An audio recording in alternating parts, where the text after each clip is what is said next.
ní àní Kùránì tí Akewugba-Gold gbé dání kì í kà á. Tó bá ń kà á, tó bá rí tó ń kà tó ń ṣe wáàsí kì í tẹ̀lé. Máa gbọ́ nǹkan tí mò ń sọ o. Ṣẹ́rí àwọn àáfàá kan wà, àwọn àáfàá àtànà. Ṣẹ́rí àwọn tí wọ́n ń pera wọn láàfáà ń sìn, jàǹdùkú ni wọ́n kì í ṣàfáà. Ìwọ imagine irú ọ̀kan lọ́mọ yẹn náà kí ẹ máa pera ẹ̀ láàfáà. Kí ni ìyàtọ̀ náà Akewugba-Gold àtọ̀kan lọ́mọ? Wọn kì í kà á, wọn kì í tẹ̀lé nǹkan tó wà nínú ẹ̀. Èyí tó kéré jù, ká sọ pé èyí tó kéré jù nínú nǹkan tó wà nínú ẹ̀, òun ni pé wọ́n á ní tí èèyàn bá ń wá ràn lọ́wọ́ kó wá lọ sọ́dọ̀ Ọlọ́run. Akewugba-Gold wá ràn lọ́wọ́ lọ sọ́dọ̀ Ọlọ́run. Wọ́n máa ń sọ fẹ́yìn ni tó bá gbàgbọ́ Kùránì, ṣùgbọ́n wọn ò ń tẹ̀lé nǹkan táwọn ń kà fún yín. Wọn kì í ṣe kí ni, wọn ń tẹ̀lé. Ó bìlíìfù ń pé ẹni gbéyàn lọ sí court, òun ló gbéyàn lọ court o. Máa wo propaganda yẹn o. Lẹ́yìn tó gbéyàn lọ court, blogger yẹn ọ̀kan lọ́mọ ìyẹn tó wá ń jáde pé ẹni yìí gbọ́dọ̀ ṣẹ̀wọ̀n ni. The same person tó gbéyàn lọ court tó wá jáde pé mo need ìrànlọ́wọ́. Ẹ wá bẹ̀rẹ̀ irú ìrànlọ́wọ́ wo ló tún ni? Ṣé bó ti lọ court? The same person tó ní òun need ìrànlọ́wọ́ yìí, bàbá àmáàmù Ìbàdàn, ó pè wọ́n, ó pe gbogbo wọn pé òkè kí ni nǹkan tó ń ṣẹlẹ̀, ẹja yanjú ẹ̀. Arákùnrin yìí kódà ó tún wá parọ́, sórí pé ó tún parọ́, kò ń ṣàfà. Ó wá ń sọ fún àwọn bàbá àmáàmù yẹn pé ọkọ̀ mi bàjẹ́ lọ́nà ni. Tó bá rántí pé mo sọ ọkọ̀ mi bàjẹ́ lọ́nà ni, mo ti fẹ́ débẹ̀, ó bàjẹ́ lọ́nà ni. Ó wá rí i pé òun náà sọ, ó padà tún sọ o. Ẹ wá wò pé kí ló dé tó ń porọ́, ṣáà máa ń bá àfáà nídìí rọ́ ni. Ṣáà máa ń bá àfáà nídìí rọ́. Máa gbọ́ ọ̀rọ̀ Akewugba-Gold lọ. Wọ́n fún Akewugba-Gold ọmọ Akewugba tán. Agbẹnusọ àwọn kẹfẹ́ yìí, pásítọ̀ Akewugba-Gold, ẹlòmíì ní ìsọ̀rẹ́sẹ̀ ìlú ní kọ̀mẹ́tì ọ̀sẹ̀ ń bẹ̀. Ń bò jẹ́ pé bísínẹ̀sì ni gbogbo wọn fẹ̀sìn sí, kì í ṣe torí ọmọ náà fi ń sẹ̀sẹ̀. Kódà. Ṣọ́rọ̀ ọ̀rọ̀ tí Akewugba-Gold sọ ń bè pé bísínẹ̀sì ló ń fẹ̀. Òun gangan wà lára àwọn tó ń fi ẹ̀sìn náà ṣe bísínẹ̀sì. Ó wà lára àwọn tó ń fi ẹ̀sìn ṣe bísínẹ̀sì. Ṣùgbọ́n wọ́n ń tọ́ka bísínẹ̀sì làwọn kan fi ń ṣe, bísínẹ̀sì lòun fi ń ṣe o.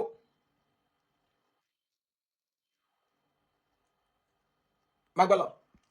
Nítorí ariwo tẹ́ ń gbọ́ lẹ́nu ọjọ́ mẹ́ta yìí, tí wọ́n pọ̀ ọmọbìnrin kan, ó bú mi, tí ń sọ gbogbo tí ọmọ nípa mi. Wàláhì mo fi sàárè mi búra irọ́ ní gbogbo ẹ̀. Yẹ́rì, ó tún pé wàláhì. Ó tún pé wàláhì pé òun fi sàárè òun búra pé irọ́ ni. Nǹkan tẹ̀mí mọ̀, ó ní irọ́ ni gbogbo ẹ̀. Ṣé ẹ bèrè lọ́wọ́ Akewugba-Gold, ṣé mo ò dá sí ọ̀rọ̀ òun àti Commonwealth lórí ilẹ̀ tó talẹ̀ tó kówó lẹ̀? Lára nǹkan tí Akewugba-Gold sọ ni ọmọ obìnrin tó sọ ọ̀rẹ́ ni wọ́n, Alájà Kaula ló ń sọ. Ẹ bèrè lọ́wọ́ Akewugba-Gold pé ará London obìnrin wo ni ó wà ní London tó jẹ́ pé ará London ni tó lù ní jìbìtì abẹ́, ṣérọ́ ni? Akewugba-Gold ṣé irọ́ ni? Ó ṣerọ́. Àwọn ẹwà ń wọ́kọ, ẹwà ń wáyà, ọkọ lọmọ náà jẹ́ káwọn èèyàn mọ̀ pé kò ń ṣerọ́. Tó bá dẹ̀ jẹ́ pé ṣé ká máa gbé àwọn ẹ̀rí yẹn jáde, ká máa fi ṣe, tẹ́ bá ti jẹ́ sàrì tán, ká fi ṣìnà. Bàbá Akewugba-Gold, torí ó ní irọ́ nísìn, kò ń ṣerọ́. Arábìnrin yìí tún ní Akewugba-Gold fi àáké síngbẹ́rẹ́ ní orí láti iwájú orí sẹ́yìn. Báwo ló ṣe jẹ́rọ? Èmi ní ẹnu Alájà Kaula kọ́ mo ti gbọ́. Ọ̀rọ̀ tá à ń sọ yìí pé Akewugba-Gold fi àáké síngbẹ́rẹ́. Mo fi Ọlọ́run búra ẹnu Alájà Kaula. In fact, lẹ́yìn bí Alájà Kaula ṣe sọ, mo ti gbọ́ níbì kan. Nǹkan tá à ń sọ ni pé tíyàn bá bá rẹ̀ ní àáfàá, bàbá àmáàmù Ọ̀fà, ṣé ẹ bá bàbá àmáàmù Ọ̀fà tọ́wá ní oníwàásí ni bàbá àmáàmù Ọ̀fà, ṣé ẹ bá nínú pé allegation irú àwọn allegation yìí, ìmáàmù Òṣogbo àbí Ọ̀ṣun dẹ̀ ni, ẹ bá nínú allegation yìí, ìmáàmù gbogbo àwọn ìmáàmù mélòó la rí tí wọ́n fi irú allegation yìí kàn. mò ń pè ẹ́ sí làákàyè ni o. Alhaji Muyideen Bello nígbà tí bàbá yẹn wà láyé tó bá irú ẹ̀ nínú allegation yẹn kí ló dé tí wọn ò parọ́ mọ́. no ẹjẹ́ a máa fi làákàyè gbọ́rọ̀ ó ṣe wá jẹ́ pé wọ́n wá wo gbogbo àwọn àáfàá wọ́n á rí i pé ẹjẹ́ a mú Akewugba-Gold ká wá parú rọ̀ yẹn mọ́. ṣebí èmi ti sọ yìí tí èmi mọ̀ èyí tèmi mọ̀ lèmi sọ yẹn. Akewugba-Gold wá ní irọ́ ni ó tún pé wàláì mo fi sàárè mi búra ṣé ẹ̀ ń fi ṣáàfà máa ń fi sàárè búra àní ẹ̀ ń tẹ̀lé ṣé wọ́n ní tí àwọn bá ti fẹ́ búra kó fi sàárè búra. ẹgbẹ́ ẹ̀yin àfà yòókù ṣé nínú ẹ̀sìn Islam wọ́n ní tí àwọn bá ti fẹ́ búra kó fi sàárè búra ẹ rí pé kò ń ṣàfà ẹ máa gbọ́ lọ. ó láwọn tí wọ́n tì mí nítorí gbogbo kí n máa sọ pé lẹ́yìn irọ́ ni mo fèsì ọ̀rọ̀ nù tí ìbá ti mú ní kọ̀ọ̀kan ìsinú mi ò fèsì ọ̀rọ̀ àwọn mo fẹ́ ká yọ ọmọ kí ló ṣe. nígbà tí wọ́n fi allegation sọ pé Akewugba-Gold ló ṣe báyìí o Akewugba-Gold òun lá ìdí ọmọlọ́mọ o Akewugba-Gold gbogbo obìnrin lẹ́tí láti tán o ẹ wá ní kò ń ṣèṣì ẹni irọ́ ni ìyẹn ò ń ṣèṣì kí ló máa pè à ń gbọ́. èmi wà lára àwọn tá a jọjà ogun ẹni tó bọ́ sórí íńtánẹ́ẹ̀tì tí yẹ̀yẹ́ gbogbo àwọn afáwà tí ṣépè sí gbogbo àwọn afáwà tí àtàkì àwọn oníṣẹ̀ṣe tí sọ pé. Akewugba-Gold ìdí tèmi fi máa ń wò ó pé àbòsí pọ̀ lẹ́yìn púpọ̀ nínú lára púpọ̀ nínú ẹ̀yin àáfàá kan ni pé ó ní ẹni tó ń yẹ̀yẹ́ gbogbo àwọn àáfàá wa ní àná nígbà tí Akewugba-Gold sọ pé ó ń yẹ̀yẹ́ gbogbo àwọn àáfàá wa ṣé Akewugba-Gold ò sí lẹ́yìn àáfàá Saheed máa gbọ́ lọ ó ní ó ń yẹ̀yẹ́ gbogbo àwọn àáfàá wa ṣé kò sí lẹ́yìn àáfàá Saheed. èmi ń bèrè ìbéèrè pé ṣé kò sí lẹ́yìn ẹni tó sọ pé ó ń yẹ̀yẹ́ àwọn àáfàá wa. àáfàá Saheed ẹ bèrè pé ṣó mélòó làáfàá Saheed gan ṣe nílé Akewugba-Gold gan. òun ló fi jẹ́ pé nígbà kan tí Akewugba-Gold ní pé ẹ̀yin àáfàá kí ni bàbá Bariga ṣe bàbá Bariga jáde pé náà ó ní jọ́ kínní àná tí ẹni yìí ń ṣe bẹ́ẹ̀ ó ní Akewugba-Gold wà lẹ́yìn ẹgbọ́n nǹkan tí bàbá Bariga sọ mi bọ́bọ̀.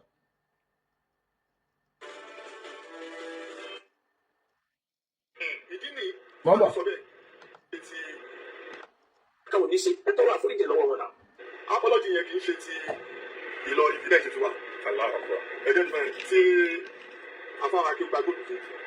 kò lè fẹ́ káwọn dá kílèmù apology yẹn fúnra wọn. kẹ́rí ńgbà tí Akewugba-Gold jáde tó ní kí wọ́n tọrọ àforíjì kó tọrọ àforíjì bàbá Bariga jáde ó ní rárá ó ní apology yẹn nígbà tí wọ́n mú ta ní Ọlọ́run ni ó ní kò ń ṣe tọ̀wọ́n àfáà ó ní nítorí pé ẹ máa gbọ́ ọ̀rọ̀ yẹn o ṣé ẹ mọ̀ pé òun sọ pé kí àfáà Saheed apologize ẹ máa gbọ́ lọ. ẹ máa ní sọ bẹ́ẹ̀ nítorí pé bàbá wo gbogbo nígbà tó ń bọ̀ lọ́jọ́ náà tí wọ́n bá ń kọ́ sọ̀rọ̀ pé adijọ́ lájọṣepọ̀ ti pẹ́ dán ní ìjẹ́fí tí mo sọ ìdáhùn fẹ́ fi ṣe ìtàkùn àti bá nǹkan tí wọ́n ti jẹ́ àmọ́ níbi òdodo mo láti sọ nítorí pé. bàbá Bariga ní níbi òdodo a ní láti sọ òdodo yẹn náà làwa náà wá ń sọ là ń jókòó lé lórí ńsìn má gbọ́. ìta ìdá ni ìbò òdodo nígbà náà lọ́jọ́ tó kọ́ dé táwọn bá sọ pé ìkọ́ bá ìṣẹ̀lẹ̀ kíkọ́ mo fún wọn ní èsì náà ní ọjọ́ náà tó bá ń wo kíní àwọn náà padà mọ̀ pé wọ́n á rántí mo ní ìṣèbẹ́yìn náà pẹ̀lú àwọn tó ń kú lọ́wọ́. ó ní níjọ́ kínní àná tí àfa Saheed jáde pé babalágbájá bàbá tọ́mẹ́dù àfa àmúrí Bariga ní àwọn àtàkì àwọn sọ fún Akewugba-Gold pé ebẹ́yìn náà ń kún arákùnrin lọ́wọ́ ẹ wá wo bí àbòsí ṣé bí ẹni tẹ́ ẹ̀ ń sọ yìí tẹ́wọ́ gbógun tì lẹ́nì tó bá di ní àná Umaru mani ní àná ẹni tẹ́ ẹ̀ ń sọ yìí Umaru lẹ́ ń pè ó ní àná ẹni tẹ́ ẹ̀ ń sọ yìí ẹni a ní dìrú inú Islam ní ẹ̀ní ọ̀tọ̀ nìkan tá Akewugba-Gold ń sọ nísìn bá gbọ́ lọ. ẹ fún mi níjọ́ méje tó bá jẹ́ pé ẹ bá ní kankan ẹ fún mi níjọ́ méje ẹ̀yin tẹ́sán yín ṣe báyìí ẹ̀yin tẹ́sán yín ṣe báyìí tó wọ́n bá ikú iná mọ́ yín ẹ kú nù tó wọ́n bá ikú ó lé kanjọ́ náà lẹ́yìn tó. nǹkan ìtàn yẹn ni pé bàbá kí lórúkọ bàbá yẹn ló ní òun fún lágbájá ń jọ́ méje kò ń ṣe àbá àṣàyídì ló ní ẹ fún mi ń jọ́ méje òun kọ́ ló challenge wọn òun kọ́ ló challenge bàbá yẹn wọ́n táwọn àmọ̀ là ń sọ bàbá yẹn ló challenge pé mo fún ẹ ní jọ́ méje tí nǹkan bá yóò bá ṣe ẹ́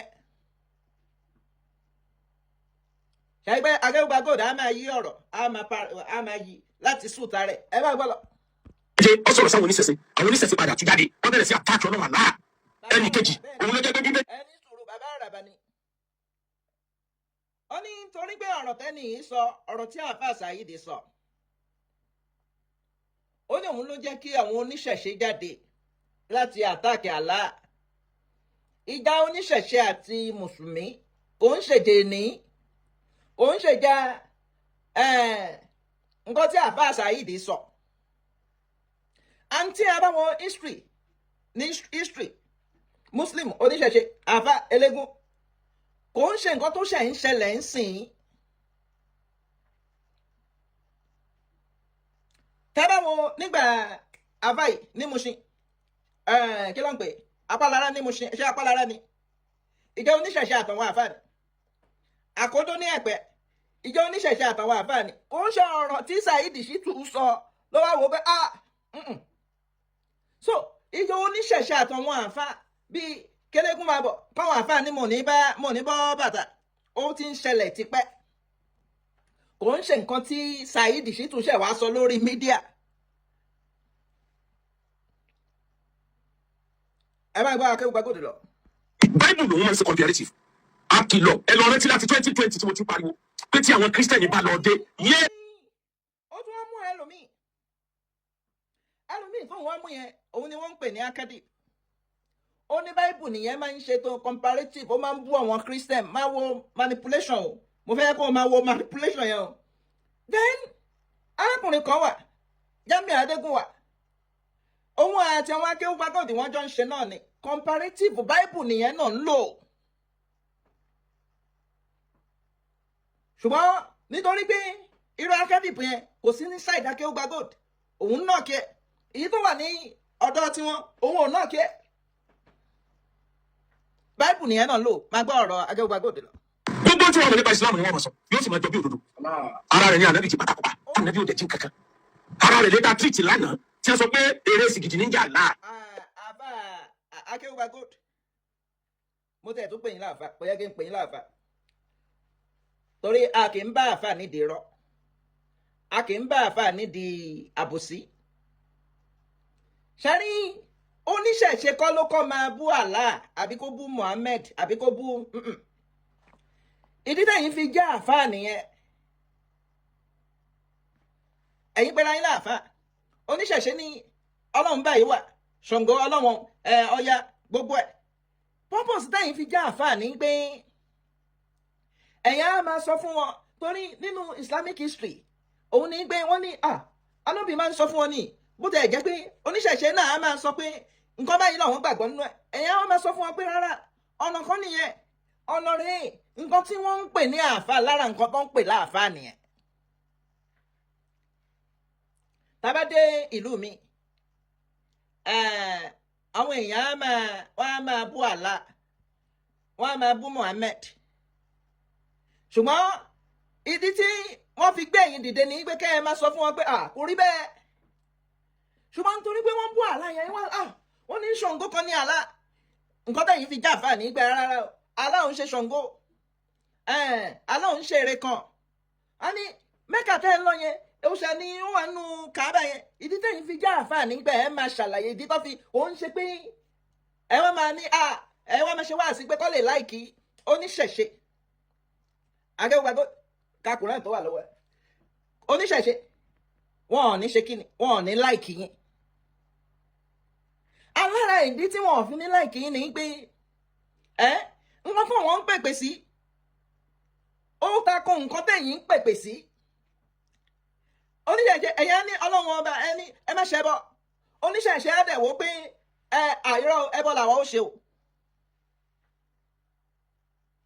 And the only thing lára nǹkan tó ń fàjà ní pé ẹ má ṣe wọ́n ní àwọn ń ṣẹbọ Ani ẹyẹ sọ pé à ń ṣẹbọ mọ́. Ṣùgbọ́n Kùránì tí wọ́n gbé dání ṣé tó bá débi tán ní ẹ má ṣẹbọ ṣé wàá fò ní Akewugba-Gold. Nítorí pé ó fẹ́ please oníṣẹ̀ṣe ń sìn. Tó bá débi tán ní Ọlọ́run ní ẹ má ṣẹbọ. Ṣé Akewugba-Gold máa fò bẹ̀ ni? Oníṣẹ̀ṣe wá ní ọ̀dà ẹ̀yin náà ń ṣẹbọ. Ok, ẹ̀yin wọn máa ní àwọn ò ṣẹbọ. Báyìí ni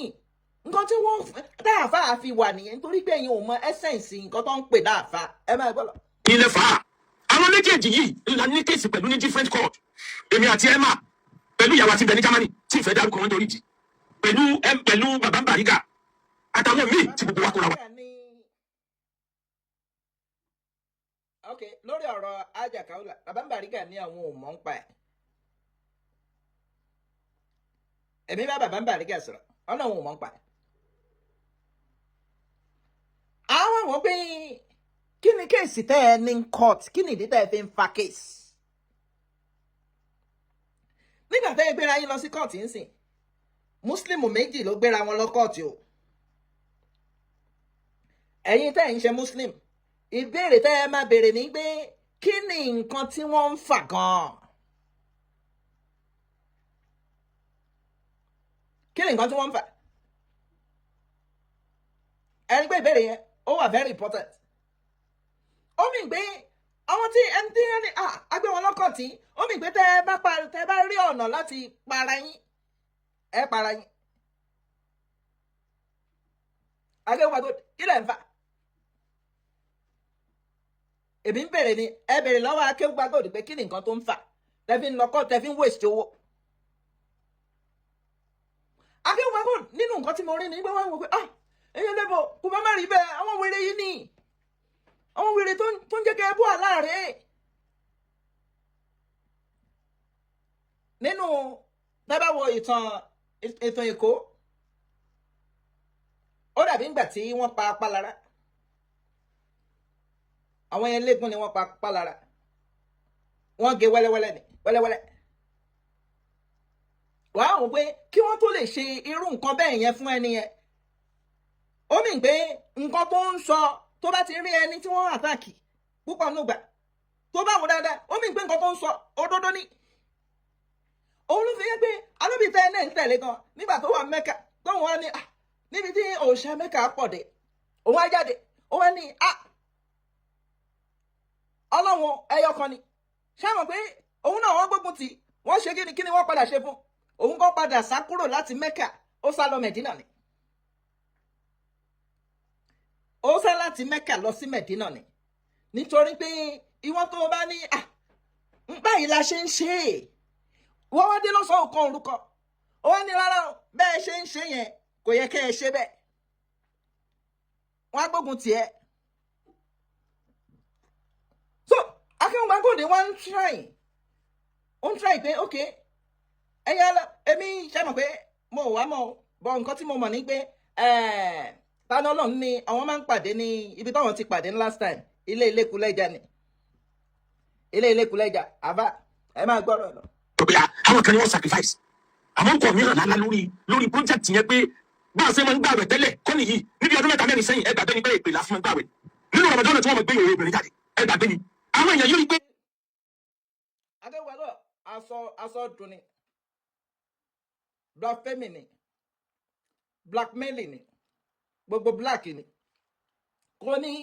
wọ́n ń gbé òwò obìnrin jáde nínú Ramadan tálẹ́ nìyẹn. Alákọ̀ọ́kọ́ kò sẹ́ni tí èmi rí tó gbé òwò obìnrin jáde nínú Ramadan alákọ̀ọ́kọ́ nìyẹn torí gbogbo ẹlẹ́mí ń wò òun náà mẹ́sì tí wọ́n bá ń sọ̀rọ̀ má purọ́ pé wọ́n máa ń gbé òwò obìnrin jáde nínú Ramadan. Akewugba-Gold tí wọ́n bá ń sọ̀rọ̀ àáfà ẹ̀yin náà pera yín náà oníwàásí o torí mi máa sọ pé ẹ̀ ń ṣàfà gbogbo yóò ń ṣàfà. Tí wọ́n bá ń sọ̀rọ̀ ó dá kí wọ́n sòdodo wọ́n ní kí wọ́n sòdodo ẹ̀yin àfáà náà máa sọ bẹ́ẹ̀ wọ́n ní nǹkan tí wọ́n mọ ànábì sí olódodo ni báyìí wọ́n ń ṣe contrary to nǹkan tó mọ ànábì sí ẹ máa gbọ́ lọ. ìgbìyànjú wá lé àwọn kúrò lórí igbá wọ́n fẹ́ stage comeback ó dẹ̀ wà nínú wa arákùnrin tí mo wí yẹn tí mo sọ wípé tírípù kan ìtólè ó wà nínú wa. àbá Akewugba-Gold mo tún pè yín láàbá àbí àbá Akewugba-Gold ògbà àbí Akewugba-Gold ògbà ọ̀rọ̀ yìí ni bàbá ń Bariga sọ pé níjọ́ tí àbá Saidi tó ń fọ́ wọn ní ráìsì jẹ tó ń fọ́ wọn ní ẹ̀wà jẹ Akewugba-Gold dúró pé Umaru ni a ní irú ẹ̀ nínú Islam ẹ wá wo ọ̀rọ̀ tí Akewugba-Gold ń sọ lẹ́nu ó ní Umaru ni jagunjagun ni irú ẹni tá a nídìí inú Islam rèé. nígbà náà lọ́jọ́ tó kọ́ dé táwọn máa sọ pé nǹkan bá ìṣẹ̀lẹ̀ kí nìkan mo sún wọn ní èsì náà ní ọjọ́ náà tó bá ń wo kíní àwọn náà padà mọ̀ pé wọ́n á rántí mo ní ṣèbẹ́yìn náà pẹ̀lú àwọn tó ń kú lọ́wọ́. tí àwọn Akewugba-Gold sí tí wọ́n bá wá ń sọ ń sìn lénìí wípé bó ti gbogbo àwọn àfáà náà tí wọ́n ní kọ́dá sílẹ̀ nítorí pé ọjọ́ Saidi fún gbogbo wa ní oúnjẹ jẹ tó ń fún wa ní sẹ̀mú tó ń fún wa lẹ́pà tó ń fún wa gbogbo alájẹ ó kàn sí wọn ní nítorí nígbà náà lọ́jọ́ tí Saidi fún àwọn bàbá yìí tó ń ṣe bá kan mórí wọn tó lọ pé àwọn bàbá kọlọ sí ilé kan kọ́ máa ṣe nítorí pé ti yẹn ò kàn wọ́n. ṣé ti rí manipulation tí Akewugba-Gold manipulate ń sìn ẹgbẹ́ nǹkan tí bàbá ń Bariga ń sọ pé ìjọ tí Saidi sì tún fún àwọn ní sẹ̀mú àmàlà ẹ̀bà pé nǹkan tẹ́ ń ṣe yóò dáa ẹ̀yin bàbá nǹkan tẹ́ ń ṣe yóò dáa pé Akewugba-Gold dúró pé irú ẹni tá a nídìí o Umaru ni o a nídìí irú ẹnu Islam o kẹwàá wo irú ẹni bẹ́ẹ̀ ló ń yẹnu padà ń sìn òun ní pé irú wọn Quran tó gbé dání náà sọ ó ní wọn ò ní dúró ń bì wọn ò ní dúró ń bì tí wọ́n bá dẹ̀ kú báyìí wọ́n ní ìsàlẹ̀ náà ni wọ́n máa wà pé wọn ò ní dúró ń bì tó bá dúró bì lẹ́nì ibi ilẹ̀ ti máa bá wọn lọ́la láì sórí Facebook fracas ẹ máa gbọ́ lọ. tí máa ń bá yí ẹnìkan jẹ́ lọ́wọ́lọ́wọ́ tó bá rí bẹ́ẹ̀ nìkan lọ dá sí tí ń sọ́kọ́ tó tọ̀ kódà kẹ́lẹ̀ kan náà kọ́mẹ́ntì kó dẹ́ni tó lórúkọ yóò sọ ìdájí ẹni tí ń kọ́mẹ́ntì yẹn ìṣesí ẹ̀ ní pé tó bá ti rí wípé ìwọ lọ dá sí yóò padà wọ́n náà tí ó parí ìjà pẹ̀lẹ́ ní tí ń bá yí ẹ̀jẹ̀ yẹn tó bá parí ẹ̀tọ́ yóò wá sẹ́ẹ̀tì against ẹni tó wà lọ́wọ́ ẹ lọ gbogbo. Akewugba-Gold pé ẹmí ló ní àfa Saidi ti ṣe chat nínú ilé Akewugba-Gold ẹbẹ̀ lọ́wọ́ Akewugba-Gold pé ẹmí ló ti lọ repo wá lẹ́yìn tí ṣáàtì pé epo kan nínú jẹnẹrétọ̀ lórí pé ó ń gbádùn nǹkan tí àfa Saidi ń ṣe òun ní ó fi ẹ má ṣàbòsí o ẹ jẹ́ ẹ má ṣàbòsí òun ní pé Akewugba-Gold ò sí ń position láti máa sọ nǹkan tó ń sọ yìí lọ́tà ń sọ nìyẹn ẹ bá gbọ́dọ̀. ó ti ṣẹlẹ̀ kọjá àwọn ènìyàn jọ pawọ́ pọ̀ lórí pé lọ́ọ́ pàdé kọjá báyọ̀ kọjá kẹ́nìkan náà bọ̀ wá sílẹ̀ mẹ́nu Ramadan àwọn ènìyàn pawọ́ pọ̀ báyọ̀ kọjá torí nǹkan kan táwọn tó ń kọ́ rẹ̀ bẹ́ẹ̀ kẹ́lẹ́ bá blọ́ọ̀kì. àbá Akewugba-Gold mo tún pè yín lábàá Akewugba-Gold kò ń ṣe pé ṣé bí Imam Ọ̀fà ṣé kò ṣe wáàsí ni ṣé wọn ní Kíjìgbà ṣé kò ṣe wáàsí Mudiru Marigat ṣé kò ṣe wáàsí ni ó ṣe wá jẹ́ pé ẹ̀yin nìkan ni wọ́n ń bà lórúkọ jẹ́ wọ́n ní ẹjẹ́ bà lórúkọ jẹ́ ṣé ọ̀rọ̀ tó wà nílẹ̀ yẹn ṣé kò ń ṣòdodo ni no ẹjẹ́ bèrè ó ṣe wá jẹ́ pé Akewugba-Gold nìkan ni wọ́n fi allegation yẹn kàn pé ó ṣe báyìí tí èmi náà dẹ̀ jẹ́ ẹlẹ́rìí sí àwọn míì ẹ wá bèrè pé kí ni wọ́n fẹ́ fi bà lórúkọ jẹ́ kí ni wọ́n fẹ́ fi bà Akewugba-Gold lórúkọ jẹ́ ẹ já máa gbọ́. ọlọ́kọ jẹ́ kíjọba ó lè máa sọ pé ẹjọ́ kò ní kò tọ́ wa wọ́n jọ pa wọ́pọ̀ ni wọ́n ti ẹnìkan síwájú ẹni wọ́n ti síwájú ẹni wọ́n fabricate rọ́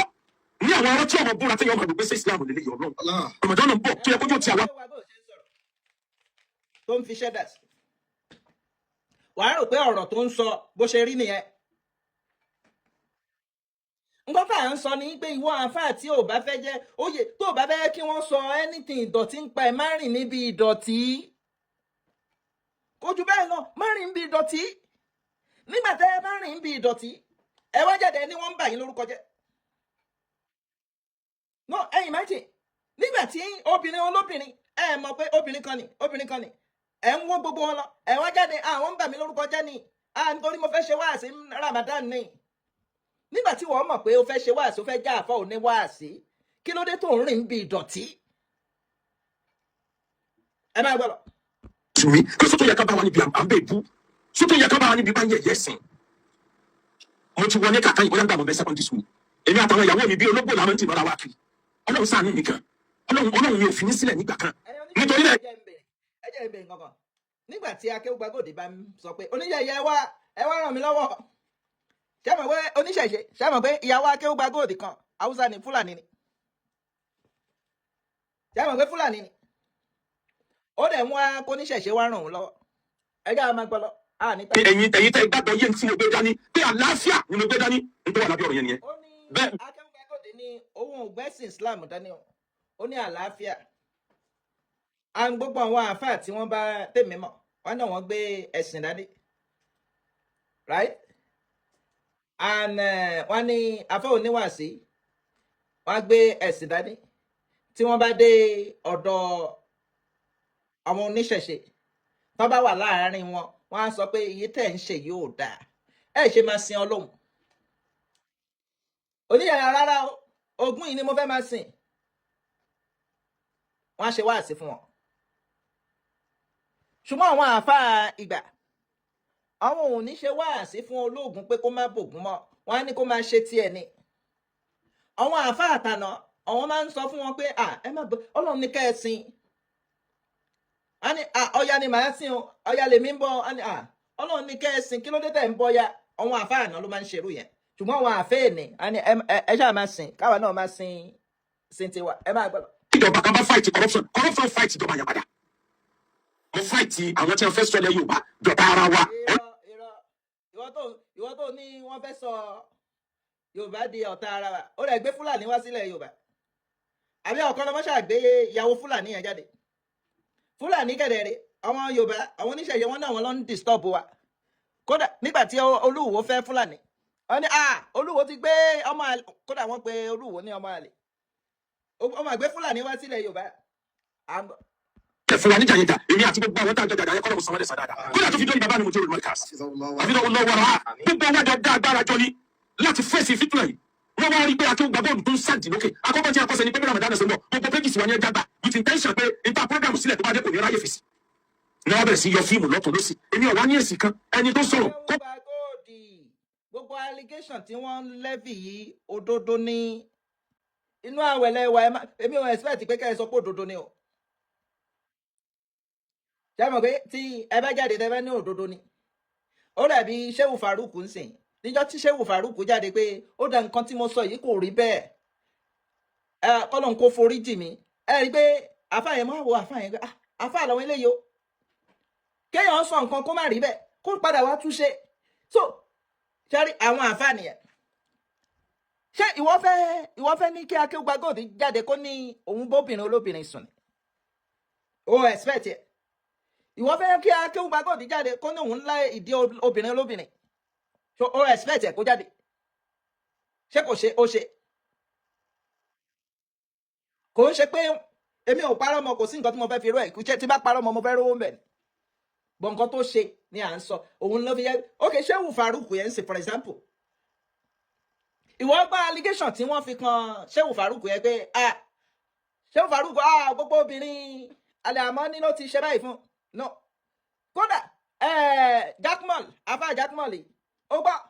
kódà Mudiru Morikas ṣé ó gbọ́ tí wọ́n ní gbogbo obìnrin Morikas ló ti látàn no òun lẹ fi máa mọ̀ pé no tọ́ba ní nǹkan allegation mo ní tọ́ba ní allegation tí wọ́n máa ń sọ̀rọ̀ pé afa yìí ń ṣe báyìí kò ń ṣe pé wọ́n parọ́ mọ́ agbọ́lọ̀. kó ẹ̀rí wá sí kóòtù ni kí wàá ní evidence tí mo wí bàbá ìmọ̀ àgbàdo ìlú Ìbàdàn àbíkọ́ ọlọ́wọ́ ara ọlọ́run bá sàlékún dáadáa bàbá wọ́n pè ní few days sẹ́yìn pé àwọn fẹ́ dá sọ̀rọ̀ tí wọn náà bá ń bọ̀ mú yàn mẹ́jọ dání sẹ́yìn kan ti mú yàn mẹ́jọ dání ni bàbá ìmọ̀ ní ẹni tí ó ń sọ̀rọ̀ rẹ̀ láì dáa tí gbogbo ayé wí yẹn ó ti kọ́ pé yàn mẹ́jọ wò mo wá ní bàbá ẹ jẹ́ kí n rí orúkọ yàn mẹ́jọ tó kọ kí n lè bá a mọ àwọn tẹ́mi náà sọ pé ká máa bọ̀ ìgbà tí orúkọ àwọn mẹ́jọ tí wọ́n fi hàn mí number 1 ó Saka of Lagos ẹni tá ti gba bench warrant lórí ẹ̀rí pé ń bọ̀ àwọn bàbá wa ó ní number 1 lórí list number 2 ẹni tí àwọn gba bench warrant lórí ẹ̀ nítorí pé ń bọ̀ àwọn bàbá wa ẹ̀yin àfà ẹ máa ń ní àbòsí ṣíṣe wọ́n ní òkùnkùn ló jẹ́ lọ́jọ́ ń gbéǹde àlìkìyámọ̀ ẹ rí i pé alábòsí ni Akewugba-Gold ẹni tẹ́ ẹni ń bọ̀ wọn bàbá wa yìí ó máa dúró sẹ́yìn ẹ̀ tó ní kó máa fáyà hàn ẹni ń bọ̀ wọn bàbá wa yìí àmì ẹ̀gbọ́n kódà bàbá Bàrígà náà sọ pé níjọ́ kínní ẹ̀yin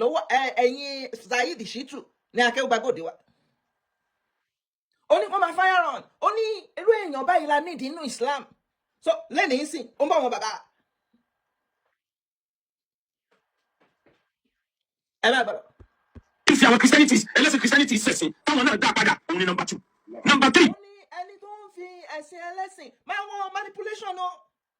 Tó ń fi ẹ̀sìn ẹlẹ́sìn Christianity pé kọ́ wọn náà tó fi wọ́n ń ṣẹ̀sìn. Èmi ò ní mọ̀ nínú yẹn, nǹkan tèmi kàn mọ̀ ní pé nínú Kùránì náà a ní Kùránì a ní ó fàyè sílẹ̀ fún debate. Tó bá ní ọ̀nà tèmi lọ́nà eléyìí ní ọ̀nà tèmi lọ́nà ok jọ sọ because àwọn tí wọ́n ti wá tó ti wá náà àwọn náà ṣe debate nínú àwọn kan mo ṣáà ti kàrí nbì kan á ní ok tó bá mọ̀ pé ọlọ́run ẹ ni ọlọ́run ẹ ṣe báyìí tó bá mọ̀ pé ọlọ́run ẹ lọ́lọ́run ẹ pàṣẹ fún kínní pé kọ́lọ́run ẹ ṣe debate ni tí eléyìí bá wá pé ọ̀nà mi lọ́nà tọ̀hún náà wá pé ọ̀nà mi lọ́nà ok ẹ jẹ́ àjọ wò ó kí ló dé tó ń sọ pọ́nà ẹ lọ́nà ó wà nù Quran pé debate àníwọ̀n ń ka Quran bẹ́ẹ̀ lè ṣe debate tó níṣẹ̀ṣe bá ní ọ̀nà mi lọ́nà ń sè tí Muslim bá ní ọ̀nà mi lọ́nà oníṣẹ̀ṣe á convince ẹni tó jẹ́ Muslim pé ọ̀nà mi ìdí tọ́nà ẹ fi jọ́ ọ̀nà Muslim náà á convince oníṣẹ̀ṣe pé ìdí tọ́nà mi fi jọ́ ọ̀nà rèé ṣùgbọ́n ẹ jẹ́ àmọ́ gbọ́dọ̀. Ẹni tó ti bà mí lórúkọ jẹ́ nílùú Ìbàdàn tí mo gbé lọ kóòtù tí òjò wọ kóòtù tí wọ́n bẹ̀ mí ẹnì kíní ẹnì kejì àwọn méjèèjì náà bẹ̀bẹ̀ nínú àwọn tọkọ mo sáré list yẹn mo ní ọkẹ ó yé mi arákùnrin màá wá nínú ọdún kejì bàbá pè mí pé àwọn ti kìlọ̀ pé àwọn èèyàn yìí ò gbọdọ̀ wá mọ́ tó láwọn ọlọ́pàá ò ní wá táwọn èèyàn yìí bá wá mo ní bẹ́ẹ̀ ni bá mi ìfẹ́ wa wọ́n ní òní wá mọ́ àmọ́ gẹ́gẹ́. kọ́ tó ṣẹlẹ̀ ní gbé Akewugba-Gold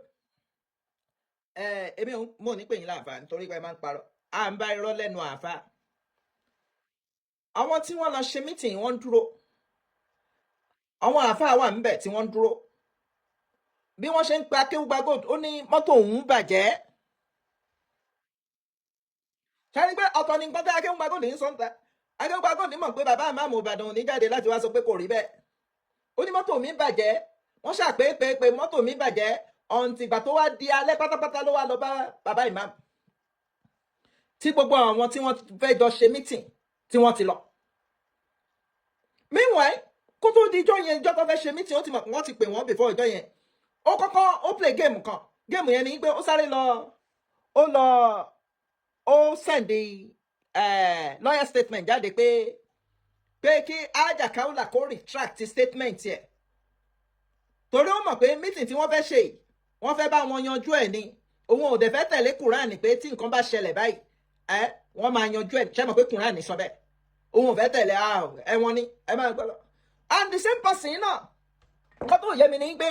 nígbà tí wọ́n mú ta ní Ọlọ́run òun wọn ló ń bẹ ta ní Ọlọ́run bẹ̀bẹ̀ ó dẹ̀ wò pé àwọn táwọn jọ ń ṣe ẹ̀sìn kan náà wọ́n gbọ́dọ̀ lọ sẹ́wọ̀n. Imagine máa gbọ́ lọ.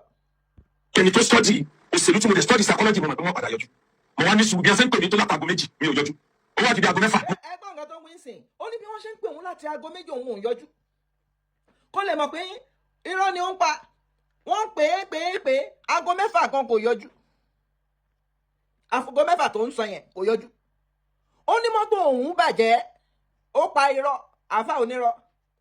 Akewugba àáfà onírọ́ ó parọ́ ó ní mọ́tò òun bàjẹ́ ó wá ní òun ò yọjú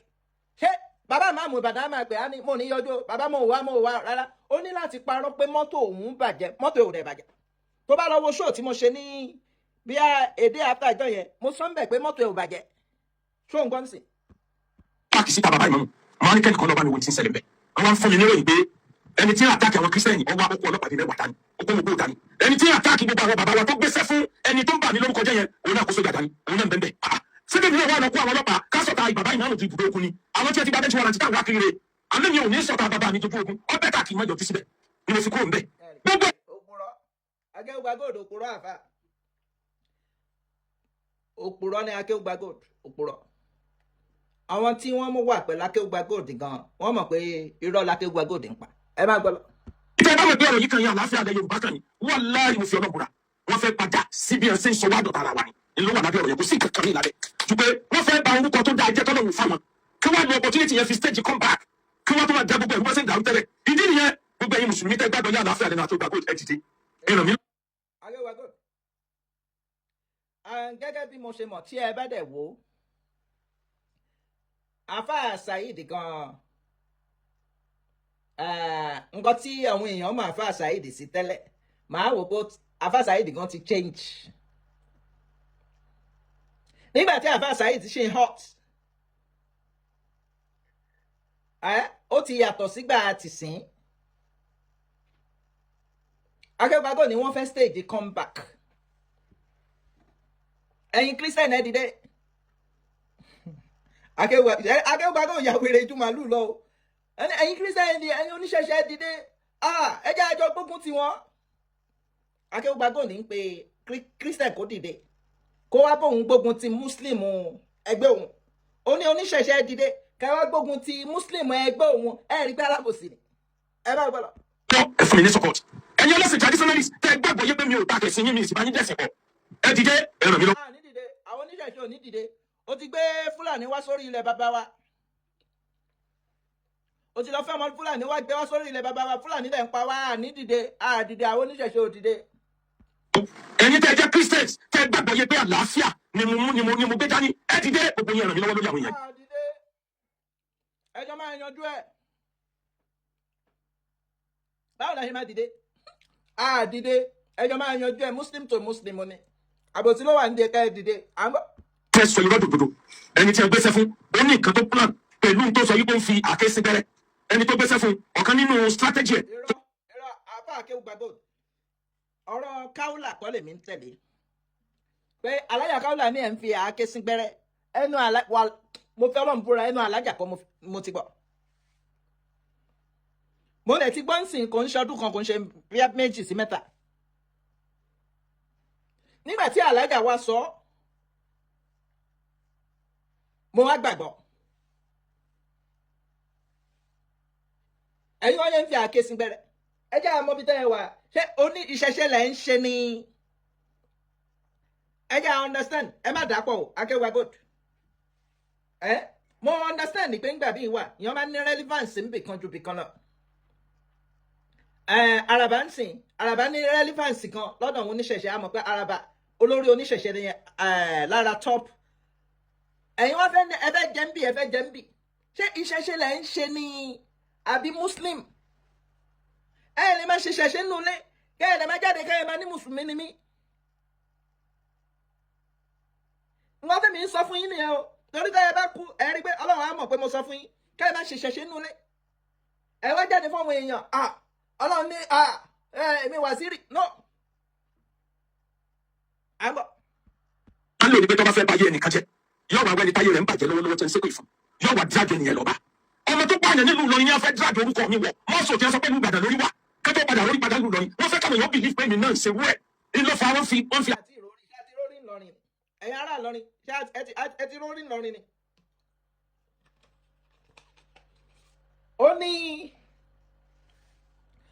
ó ní torí wọ́n fẹ́ bà òun lórúkọ jẹ́ ni wọ́n ṣe sọ pé Ìbàdàn ni wọ́n ta orí sí ṣé wọ́n ti ń rorí tẹ́lẹ̀ ni ó ṣe wá jẹ́ pé ìwọ ló fẹ́ bà lórúkọ jẹ́ ṣé ìwọ ń rarú ẹ̀ tẹ́lẹ̀ ni kẹ́hìn wá ní torí ọmọ Ìlọrin yẹn lọ́fi wọ ṣé ìwọ ń ra orí èèyàn tẹ́lẹ̀ ni ló fi wá wò pé gbogbo Ìbàdàn bó ṣe wà yẹn wọ́n wá sọ pé Abẹ́ẹ̀sà òkè ni wọ́n ta orí fún wọ́n sọ pé ṣífù máàmù Ìbàdàn ni wọ́n torí fún ìwọ ṣe wò ó pé ìwọ ni wọ́n fẹ́ sọ pé ó rorí ṣé wọ́n ń rorí tẹ́lẹ̀ ni èmi ń bẹ̀rẹ̀ ó ní torí wọ́n fẹ́ bọ̀ òun lórúkọ jẹ́ wọ́n ní wọ́n fi wá sọ pé Ìbàdàn lórí wà ìwọ ń rorí tẹ́lẹ̀. kí n sì bẹ̀rẹ̀ kó sì kàn mí tó wà lábẹ́ wọ́n láì wọ́n fi sáré mi búra yọ. èèyàn ń fi sáré búra tí àwọn bá fẹ́ búra èèyàn máa ń fi Ọlọ́run búra ni nígbà tí àáfàá bá ń fi sáré búra kí ló fẹ́ sọ fún àwọn tí wọ́n ń gbọ́ wá sí bẹ́ẹ̀ iná ẹ máa fi sàárè búra ìyàn kì í fi sàárè búra tí ó bá fẹ́ búra Akewugba-Gold máa gbọ́ òun mo fi ń sọ fún yín pé ìrọ̀lẹ́ ayé la wà yìí tó yẹ pé ẹni tó ń ṣàfà láà máa sọ fún àwọn àfà pé irọ́ èyí tẹ́ ẹ ṣe yóò dá èyí tẹ́ ẹ ṣe yìí kò sínú Kùránì tí ó bá fẹ́ búra Ọlọ́run ni ó máa fi ń búra ìyàn ń fi sàárè búra Ya ti rí ń sè. Ìwọ tó fi sàárè búra, wàá fi ògùn búra ń jọ kan. Àgbọ̀. Ilẹ̀ Yorùbá ni. Èmi ti play role tèmi. Mùsùlùmí tó ní ìfẹ́ àlàáfíà, Christian tó ní ìfẹ́ àlàáfíà, Traditionalist tó ní ìfẹ́ àlàáfíà. Tẹ́ ẹ bá dìde láti support mi lórí ọ̀rọ̀ tí ń bẹ lẹ́yìn. Àdìde dáràn. Ẹni bí máa ràn ní pọn ni, àdìde. Èwo ni Mùsùlùmí tó ní àlàáfíà, Christian tó ní àlàáfíà irọ́. Àdìde ìwọ ló máa dáràn nǹkan ẹ̀. Ọ̀yà. Tó bá lọ sọ irọ́ dòótọ́, yóò wà ní rẹ́kọ̀dù pé mo sọ tèmi. Ó ní tó bá lọ sọ̀rọ̀ dòótọ́. Ta ló ń parọ́, ta ló ń sòtọ́? À ń gbọ́. Nǹkan ò lè dáyé ṣe. Religion kan ò lè dáyé ṣe. Bẹ́ẹ̀ náà nǹkan ò lè dáyé dé. Ọlọ́ni wọn lakọ́jú kára múná bá ní Adam. Ara àpẹẹlẹ tí mo ṣe fún ènìyàn ni wípé Mọ́línà Filipa rẹ̀ wà nípa. Tí wọ́n èmi ọlọ́ni mo pè é fún wọn. Mọ́línà mò ń gbé wọn rìn kì í sẹ́nìkan. Filipa rẹ̀ wà nípa. Ibi tá a fẹ́ lò ìwá sí ìyókù òwúlò. Anyway, oníṣẹ̀ṣe máa dá Akewugba-Gold lóhùn. Nǹkan tí mo fi láìkó oníṣẹ̀ṣe ni wọ́n bold. Wọ́n dá Akewugba-Gold lóhùn torí pé ó ti wá ìrànlọ́wọ́ lọ sọ́dọ̀ oníṣẹ̀ṣe. Àwọn náà dá lóhùn. Gbọ́ nǹkan tí oníṣẹ̀ṣe wí. Ṣẹ́mọ̀ pé ó ti fọ́lọ́run nílẹ̀. Ó wá ràn lọ́wọ́ lọ sí ọ̀dọ̀ oníṣẹ̀ṣe. Àwọn náà ní Akewugba á ràn ẹ́ lọ́wọ́. Ṣùgbọ́n wọ́n ní ṣùgbọ́n kan wà níbẹ̀. Ó yẹ gbọ́. Ìmọ̀wé sí wa pẹ̀lú lẹ́tà jáde ọ́fíìsì ẹ̀ fún ìrànlọ́wọ́ kó má jẹ́ pọ̀ ọ̀rọ̀ ẹnu lásán kó mú ìwé wá pé òun ní ìdìrànlọ́wọ́ wa. Àwọn oníṣẹ̀ṣe ní àwọn ṣetán láti ran Akewugba-Gold lọ́wọ́ o ṣùgbọ́n ó ní láti mú ìwé wá kó wà written agreement gbọ́dọ̀ wà kó má di pé ó dọ̀là ń ṣe Akewugba-Gold ti yí pé ṣé mo pè yín ni èmi àtọmọ ìyá mi là ń jà ṣé mo pè yín ni wọ́n ní kó make statement àwọn rẹ́dì láti ran Akewugba-Gold lọ́wọ́ ẹgbẹ́ oníṣẹ̀ṣe ní ṣàmọ̀ pé òun ló wá ràn lọ́wọ́ lọ́bẹ̀ nígbà tí tóun máa ṣe wá sí fún yá ní àtẹ́wọ́n wá ràn lọ́wọ́ ẹ wá ràn lọ́wọ́ lọ sọ́dọ̀ Ọlọ́run òun wá fi Ọlọ́run lẹ̀ ń sìn ó wá ràn lọ́wọ́ lọ sí ọ̀dọ̀ oníṣẹ̀ṣe wọ́n dáhùn ẹ máa gbọ́. Ìmọ̀wé sí wa pẹ̀lú lẹ́tà jáde ọ́fíìsì ẹ̀ fún ìrànlọ́wọ́ kó má jẹ́ pọ̀ ọ̀rọ̀ ẹnu lásán kó mú ìwé wá pé òun ní ìdìrànlọ́wọ́ wa ká dẹ̀ rí ìtọwọ́bọ̀wé títí agbẹjọ́rò ẹ̀ níbẹ̀ torí bá ṣe gbọ́n nílé ọkọ bẹ́ẹ̀ náà làgbọ́n náà nílé àlè. Tí àfà ní oníwàásí àgbáyé ẹ wo ibi tó wá yẹpẹrẹ ara ẹ̀ dé àwọn oníṣẹ̀ṣe ìwá ní á ràn ẹ́ lọ́wọ́ àwọn máa ń báyàn kọyà ní ṣùgbọ́n tó wà níbẹ̀ ní pé wàá ṣe undertaking o kó má lọ di lọ́la ń sìn torí wọ́n wò pé Akewugba lónìí ọmọ ìyá mi ni wọ́n ti parí ìjà ọmọ ìyá ọlọ́ni ọ̀nì náà wàá ń ṣe undertaking pẹ̀lú letterhead àti agbẹjọ́rò ẹ̀ ẹ bá gbọ́dọ̀. Ẹrú ni wọ́n ọmọládé là wá ó wá ní ìdìrànlọ́wọ́ àwọn ọmọládé ń sìn. Ó ní ẹrú ní Akewugba-Gold ó ní ẹrú kẹ̀dẹ̀rẹ́ arábìnrin yìí ní àwọn arábìnrin ní wọ́n ní ẹrú kẹ̀dẹ̀rẹ́ á máa nídìí ìrànlọ́wọ́ ọmọládé pé ọmọládé lọ́wọ́n ẹrú ó wá ń fi Akewugba-Gold wé ẹrú pé ńgbà tẹ ẹrú bá nídìí ìrànlọ́wọ́ àwọn ní ṣetán láti ṣe ṣùgbọ́n tó wà ń bẹ̀ ní pé kó tọ́ ọ bọ̀wé pápá. Gbọ́dọ̀ mú ìwé wá káwa náà fún níwèé padà náà pé a ti gbọ́ kó tó di pé àwa sọ pé a fẹ́ ṣàtìlẹ́yìn fún àtìlẹ́yìn tí àwọn oníṣẹ̀ṣe bá ṣe fún yàn odidi orílẹ̀-èdè ló ṣàtìlẹ́yìn wọn o kì í ṣe ìlú kan kì í ṣe àdúgbò kan a gbọ́ a mọ̀ wípé àwọn èèyàn ẹ̀ ni wọn ṣe tán àti tìlẹ́yìn tó fẹ́ bọ́ aṣọ àṣírí kò lára ẹ̀ tó fẹ́ tú àṣírí rẹ̀ gbogbo àgbáyé ló dẹ̀ mọ̀ náà pé àwọn oníṣẹ̀ṣe máa ń dáṣọ àṣírí bòyàn ni ṣùgbọ́n ẹ jẹ́ kó mú ìwé wá ìwé yẹn ló máa jẹ́ káwọn ìgbésẹ̀ tá a máa gbé kì í ṣọ̀rọ̀ orí social media rárá ẹ kalẹ̀ Oòduà gbé wá o ṣùgbọ́n ṣọ̀pọ̀nà ni ó pọ̀ dalẹ̀ o. Àṣẹ wa àṣẹ à ń bọ ní bàbá your help so oníṣẹ̀ṣe and Christian òun ló sọ ó ní di help. Akewugba-Gold ṣé Muslim ni Akewugba-Gold ní Christian ó ní ṣé Muslim ní Akewugba-Gold torí kò yá wọn kan mọ́ kò yá everybody mọ́ ṣé Muslim ní Akewugba-Gold ní àbí Christian ìbéèrè tẹ́ni ẹ̀ béèrè ní má gbọ́. Current that. Akewu tó máa ń yàn Akewu. Akewu Muslim kí wá ló kan àwọn oníṣẹ̀ṣe pẹ̀lú ẹrú Árábù kó sì kí ẹ̀pù lọ́dọ̀ àwọn mùsùlùmí ẹgbẹ́ rẹ̀. Arákùnrin wa ní ṣé mọ̀ pé òun ló ta rẹ̀ lọ síbẹ̀ ó ní kó sì kí help lọ́dọ̀ bí mùsùlùmí ṣe pọ̀ tó Nàìjíríà ó wá rí help lọ́dọ̀ mùsùlùmí rárá arákùnrin yẹn ni kó sì kí help lọ́dọ̀ mùsùlùmí ẹgbẹ́ ẹ̀ má gbọ́. Aṣẹ́rí àsún gbogbo ọmọ túlẹ̀ kọ̀ọ̀kan ni wọ́n sì máa disgrace ara wọn. Ó ní woman kan tí mo rí fídíò wọn woman. ọ̀rọ̀ Akewugba-Gold nìyẹn pẹ̀lú àwọn oníṣẹ̀ṣe ti dáhùn bóyá à ń retí ìdáhùn pásítọ̀ Adébóyè ọkùnrin ó ní arákùnrin yẹn béèrè ó ní ṣé torí kò yé o ìyẹn lè máa jẹ́ Akewu ó ní Akewugba-Gold ṣé mo kọ́ Akewugba-Gold náà kò ń ṣe orúkọ ẹ̀sìn náà tí wọ́n bá dẹ̀ ní Akewugba ẹ̀jẹ̀ ẹlẹ́dẹ̀ náà ìyẹn náà kò ń ṣe orúkọ ẹ̀sìn ìyẹn lè kéwú kó ṣe anything ṣé bí ikán ló pààyàn ńlọrin yẹn Akewu pààyàn nìyẹn náà ọmọ tó pààyàn ńlọrin ó lọ lé kéwú ó dẹ̀ pààyàn Akewu pààyàn Akewu jẹlẹ́dẹ̀ Akewu ṣèṣẹ̀ṣe Akewu ṣèṣẹ̀ṣe náà wà gbogbo ẹ̀ náà ló wà ṣùgbọ́n arákùnrin yẹn ó wà tí mùsùlùmí bá fẹ́ sìkì ìrànlọ́wọ́ tó bá wà tight corner báyìí ṣe bí ó yẹ kó kọjú sọ́lọ́run pa Ọlọ́run àwọn ọ̀tá wa lélẹ̀ Ọlọ́run làwọn lọ́wọ́ àwọn ọ̀tá wa àti iṣẹ́ ọwọ́ wọn àbí ó dàbí ẹni làwọn lọ́wọ́ àwọn ọ̀tá wa àti iṣẹ́ ọwọ́ wọn ó wá seek help ó wá lọ bá àwọn oníṣẹ̀ṣe àwọn yẹn wá dá lóhùn pé àwọn nǹkan yìí kan tẹ̀ ní tó bá kọ lẹ́tà ẹ̀dọ̀ wọn ràn lọ́wọ́ ìkan ní rárá ṣé mùsùlùmí tán Nàìjíríà ni at least Akewugba-Gold níyàwó Fúlàní kálẹ̀ mi ní Akewugba-Gold ni màá ṣí àwọn Fúlàní wọlé ni irú àwọn àáfàá Saheed gbogbo wọn yẹn Fúlàní ni máa fi díù pẹ̀lú wọn anyway nǹkan tí àwa ń try láti sọ ni pé tí àáfàá ò bá dúró síbi tó yẹ kó dúró sí tí a bá pèèyàn ní àáfàá tó bá ní àáfàá ní ó gbọ́dọ̀ wà careful àáfàá ní kò gbọ́dọ̀ rìnrìn ìdọ̀tí tó bá ní àáfàá ní nǹkan tó ń pè ní àáfàá ó ju nǹkan táwọn àwọn tìsín ń fi àáfàá ṣe lọ òun ni pé wọ́n ń ka Kùránì lóòótọ́ wọ́n ń tẹ̀lé ni that's the point wọ́n wà lára ẹni tó da Nàìjíríà rú débi tó dé Akewugba-Gold ó wà lára ẹni tó da ìlú Ìbàdàn rú débi tó dé ẹ imagine a ní bí Ìbàdàn ṣe tóbi tó yẹn bí Ìbàdàn ṣe tóbi tó yẹn Ìbàdàn ẹ wo bó ṣe tóbi tó yẹn àwọn àáfàá ńláńlá wà ńbẹ̀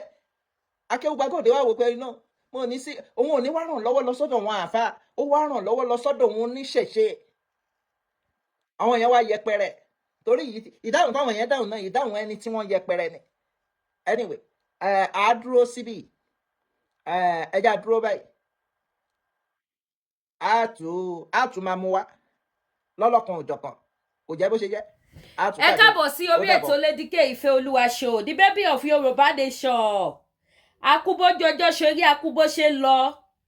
Ọlọ́run ò ní fi wá sílẹ̀ Ọlọ́run adé gbìyànjú wa ládé ogun òní kó wa ibi oníṣẹ̀lẹ̀ sí wa ìdààmú òdìdé bá wa wàhálà òní wọlé tọ̀ wá àwa tún wá ní báwọn rí un gbé sọnù bí kò ṣe bí ọmọ ogun gbàmígbàmí kò ní wọlé tọ̀ wẹ́ wá raṣọ ẹ jẹ́ polówó ọjà díẹ̀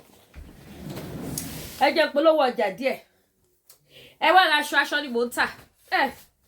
ẹ wo skirt and blouse lè tí mo fẹ́ fi wọ̀nyí yìí o àdìrẹ skirt and blouse ni o very beautiful o ojú kan la fi mọ ọbẹ̀ tó ní magí àfitá bá jẹ níbẹ̀ a kì í gbókèrè mọ dúdú ọbẹ̀ òun lọ́ọ́ aṣọ ọwọ́ mi yìí skirt ẹ̀ ní ó dẹ̀ ní gèlè ẹ wo gown kaftan mix with aṣọ òkè ó mú yes òun ni bí o ṣe kò gbà owó pọ́kú ni mo tà bó ṣe wáyé ẹ lè wọ́ lọ fi kéyìdì ẹ lè wọ́ lọ church ẹ lè wọ́ lọ sí party ó lọ débi ó lọ wedding ó lọ birthday kò sí òde tẹ́lẹ̀ ló lọ òun nìyí aṣọ gidi ni aṣọ tó fine ni I get them lóríṣiríṣi designer lóríṣiríṣi colour yìí tẹ́ bá ti fẹ́ ni ẹ̀yẹ́ ṣáà ti pé Lédìkè Ìfẹ́ Olúwa show the one and only baby of Yorùbá nation no going back no retreat, no surrender. Ẹ ṣeun gan, ẹ subscribe o. Kẹ́ bá wa pín ètò, kẹ́ tàn notification bell. Ire o.